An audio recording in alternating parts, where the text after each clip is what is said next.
आज हम एक ऐसे विषय पर बात करेंगे जो न केवल हमारे धर्म और संस्कृति का अभिन्न हिस्सा है, बल्कि हमारे जीवन को सुख, समृद्धि और शांति से भर सकता है। जी हां, हम बात कर रहे हैं दान की।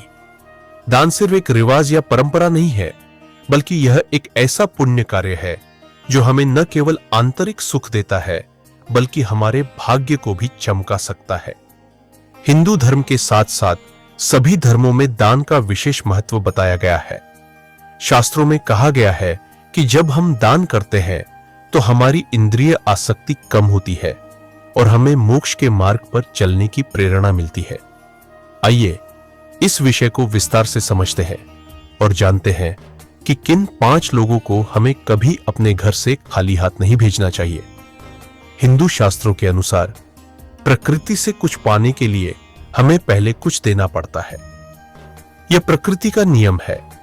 जब हम दान करते हैं तो हम अपने मन को शुद्ध करते हैं और ब्रह्मांड के साथ एक सकारात्मक संतुलन बनाते हैं। धार्मिक ग्रंथों में बताया गया है कि दान करने से हमारे कई पाप नष्ट हो जाते हैं और मृत्यु के बाद हमें स्वर्ग की प्राप्ति होती है। दान केवल धन का ही नहीं, बल्कि ज्ञान, भोजन, वस्त्र और समय का दान भी उतना ही महत्वपूर्ण होता। दान का एक और बड़ा लाभ यह है कि यह हमें लालच और स्वार्थ से मुक्त करता है। जब हम किसी जरूरतमंद की मदद करते हैं तो हमारे मन में एक अनोखी शांति का अनुभव होता है।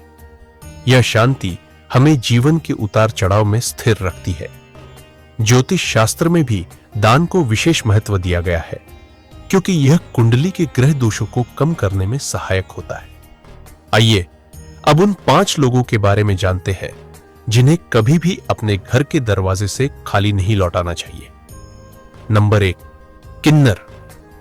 किन्नर हमारे समाज का एक महत्वपूर्ण हिस्सा है।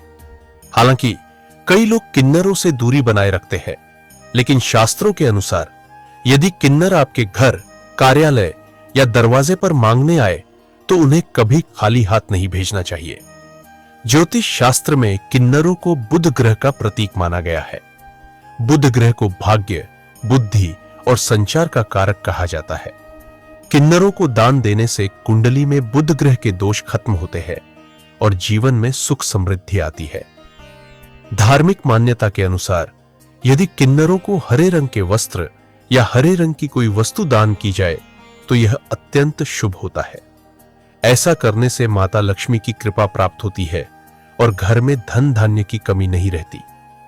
लेकिन यदि किन्नरों का अपमान किया जाए या उन्हें अपशब्द कहे जाए तो बुध ग्रह का प्रभाव नकारात्मक हो सकता है।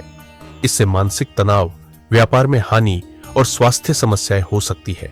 इसलिए यदि आप किन्नरों को दान नहीं दे सकते तो कम से कम उनके साथ शालीन व्यवहार करें और उनका सम्मान करें।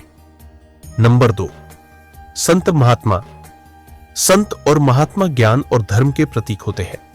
यदि आपके दरवाजे पर कोई संत या साधु आए तो उनके साथ हमेशा शालीन व्यवहार करना चाहिए। उनसे ज्ञान प्राप्त करने की कोशिश करें और यथासंभव उन्हें भोजन, वस्त्र या धन का दान करें। उनके चरण स्पर्श करके उनका आशीर्वाद लें। शास्त्रों में कहा गया है कि यदि किसी संत को खाली हाथ लौटाना पड़ता है तो उस व्यक्ति के जीवन में सुख और समृद्धि की कमी हो सकती है। संत महात्मा का आशीर्वाद हमारे जीवन को नई दिशा देता है। उनके द्वारा दिया गया ज्ञान हमें जीवन के कठिन समय में मार्गदर्शन करता है। इसलिए उन्हें कभी भी अपमानित न करें और उनके साथ हमेशा आदर पूर्वक व्यवहार करें। यदि आप उनके लिए कुछ दान करते हैं तो यह आपके लिए पुण्य का कार्य होगा। नंबर 3, अपाहिज या विकलांग व्यक्ति। यदि आपके दरवाजे पर कोई अपाहिज, विकलांग या लाचार व्यक्ति मदद मांगने आए तो उनकी यथासंभव सहायता करें। ज्योतिष शास्त्र में ऐसे लोगों को शनि और राहु ग्रहों का प्रतीक माना गया है। इन लोगों को दान देने से कुंडली में शनि और राहु के क्रूर प्रभाव को कम किया जाता है। शनि और राहु के दोष के कारण जीवन में कई तरह की परेशानियां आती है, जैसे कि आर्थिक तंगी, स्वास्थ्य समस्याएं और मानसिक तनाव। शास्त्रों में बताया गया है कि यदि कुंडली में शनि दोष हो तो जीवन में दुख और तकलीफें बनी रहती है। लेकिन यदि आप अपाहिज या जरूरतमंद को दान देते हैं तो इन ग्रहों की नकारात्मक ऊर्जा कम होती है। कई बार हम जीवन में सब कुछ सही कर रहे होते हैं, फिर भी समस्याएं खत्म नहीं होती। ऐसे में यह देखें कि कहीं आप किसी जरूरतमंद को खाली हाथ तो नहीं लौटा रहे हैं। उनकी छोटी मोटी मदद करके आप अपने जीवन में बड़ा बदलाव ला सकते हैं। नंबर 4, भिखारी। घर के दरवाजे पर यदि कोई भिखारी आए तो उसे खाली हाथ नहीं लौटाना चाहिए। यदि आपके पास धन देने की स्थिति नहीं है तो भोजन, वस्त्र या कोई अन्य उपयोगी वस्तु दान कर सकते हैं। अक्सर लोग भिखारियों को दुत्कार देते हैं या उन्हें अपशब्द कहते हैं, लेकिन धर्म शास्त्रों के अनुसार यह बिल्कुल सही नहीं है। किसी को दान न देना आपका निर्णय हो सकता है, लेकिन उसे अपमानित करना हमारे संचित पुण्य को नष्ट करता है। शास्त्रों में कहा गया है कि भिखारी को दान देने से जीवन में कभी धन की कमी नहीं होती। भिखारी को भोजन का दान देना विशेष रूप से पुण्यकारी माना जाता है। इसलिए यदि आपके पास कुछ देने को हो तो जरूर दे। यदि दान नहीं कर सकते तो कम से कम उनके साथ अच्छा व्यवहार करें। नंबर 5, घर की बेटी। घर की बेटी को लक्ष्मी का स्वरूप माना जाता है। यदि आपकी बेटी ससुराल से अपने मायके आए तो उसका कभी अपमान नहीं करना चाहिए। उसे उसकी इच्छा के अनुसार यथासंभव दान देना चाहिए। कुछ परिवारों में बेटी के आने पर झगड़े या अपशब्दों का इस्तेमाल होता है, लेकिन यह घर में दरिद्रता का कारण बनता है। जब बेटी अपमानित होकर जाती है तो घर की लक्ष्मी भी रूठ जाती है। शास्त्रों में बेटी को माता लक्ष्मी का रूप कहा गया है, इसलिए उसका सम्मान करना और उसे प्यार व आदर के साथ विदा करना चाहिए। ऐसा करने से घर में सुख, समृद्धि और शांति बनी रहती है। बेटी को दान देने से घर की बरकत बढ़ती है और माता लक्ष्मी की कृपा बनी रहती है। दान से संबंधित कुछ महत्वपूर्ण सावधानियों को ध्यान में रखना भी बहुत जरूरी होता है। दान देना पुण्य का कार्य है, लेकिन कुछ ऐसी चीजें हैं जिन्हें दान में देने से बचना चाहिए। साथ ही कुछ विशेष समय और परिस्थितियों में दान नहीं करना चाहिए। आइए इनके बारे में जानते हैं। झाड़ू का दान न करें। हिंदू धर्म में झाड़ू को माता लक्ष्मी का प्रतीक माना गया है। यह न केवल सफाई का साधन है, बल्कि समृद्धि और लक्ष्मी के आगमन का संकेत भी माना जाता है। अगर आप झाड़ू को दान करते हैं तो यह लक्ष्मी का तिरस्कार माना जाता है। इससे घर में धन की कमी आती है और देवी लक्ष्मी की कृपा भी दूर हो सकती है। नुकीली वस्तुएं, चाकू, छुरी, कैंची या सुई जैसी नुकीली चीजों का दान करना धार्मिक दृष्टिकोण से वर्जित है। ऐसा माना जाता है कि इन वस्तुओं के दान से घर में कलह, विवाद और अशांति उत्पन्न होती है। ये वस्तुएं नकारात्मक ऊर्जा को आकर्षित करती है और रिश्तों में तनाव लाती है।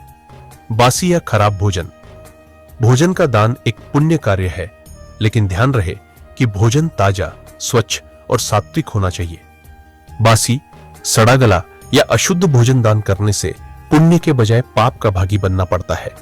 ऐसा भोजन देने से दानकर्ता की छवि भी खराब होती है और देवता भी नाराज होते हैं। इस्तेमाल किया हुआ तेल।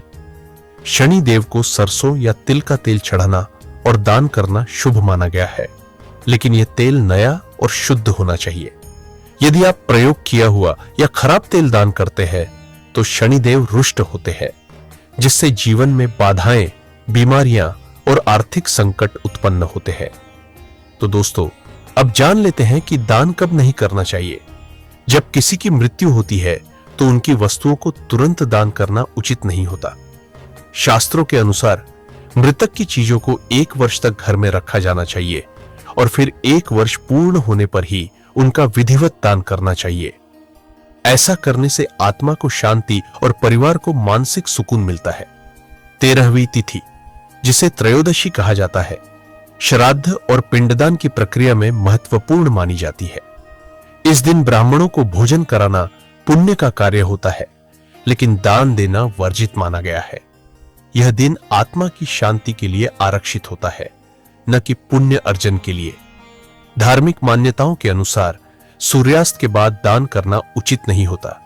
ऐसा माना जाता है कि इस समय किया गया दान बुरी शक्तियों को समर्पित होता है। इसलिए यदि किसी को कुछ देना भी हो तो सूर्यास्त से पहले ही दे, ताकि उसका प्रभाव सकारात्मक रहे। यदि आपकी कुंडली में ग्रह दोष हो, विशेषकर शनि, राहु, केतु या चंद्रमा की स्थिति अशुभ हो, तो बिना किसी अनुभवी ज्योतिषी की सलाह के दान नहीं करना चाहिए। कई बार कुछ दान ऐसे होते हैं जो इन ग्रहों को और अधिक अशुभ बनाते हैं, जिससे जीवन में और अधिक परेशानियां बढ़ जाती है। इसके अलावा जब कुंडली में शनि, राहु और चंद्रमा जैसे ग्रह कमजोर हो, तो विशेष प्रकार के दान करना वर्जित होता है। इस समय अगर दान किया जाए तो इसके परिणाम शुभ के बजाय अशुभ होते हैं। ऐसी स्थिति में दान करने से पहले पूजा पाठ या गृह शांति जैसे उपाय करना अधिक लाभदायक होता है।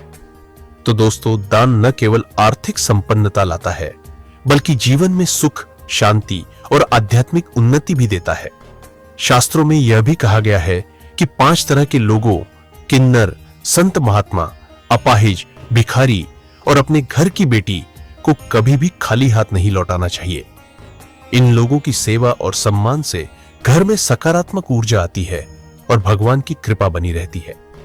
यदि आप चाहते हैं कि माता लक्ष्मी की कृपा हमेशा आपके घर में बनी रहे, तो आज से ही निस्वार्थ भाव से दान देने की आदत डालें। किसी जरूरतमंद की मदद करें, चाहे वह भोजन हो, वस्त्र हो या बस थोड़ा सा समय हो। इससे आपके जीवन में न केवल सुख शांति आएगी, बल्कि आत्मिक संतोष भी मिलेगा। इस वीडियो में बस इतना ही। मिलते हैं एक नई वीडियो के साथ। तब तक के लिए अपना ख्याल रखिएगा। जय मां लक्ष्मी।